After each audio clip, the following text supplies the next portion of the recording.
VC സ്ഥാനത്ത് തുടരാൻ മോഹൻ കുന്നുമ്മലിന് യോഗ്യതയില്ലെന്ന് കേരള സർവകലാശാല സിൻഡിക്കേറ്റ്. അടിയന്തര സിൻഡിക്കേറ്റ് യോഗം വിളിക്കാൻ ആവശ്യപ്പെട്ടിട്ടും മറുപടിയില്ലാത്തതിനാലാണ് VCക്കെതിരെ സിൻഡിക്കേറ്റ് രംഗത്തെത്തിയത്. അവസാനമായി യോഗം ചേർന്നത് മെയ് മാസത്തിലാണ്.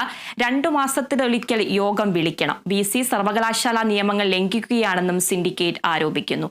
അതേസമയം RSS പരിപാടിയിൽ പങ്കെടുക്കുന്ന VCമാരിൽ മോഹൻ കുന്നുമ്മലും ഉള്ളതിനാൽ കേരള സർവകലാശാലയിലേക്ക് കുന്നുമ്മലിനെതിരെ SFI പ്രകടനം നടത്തി.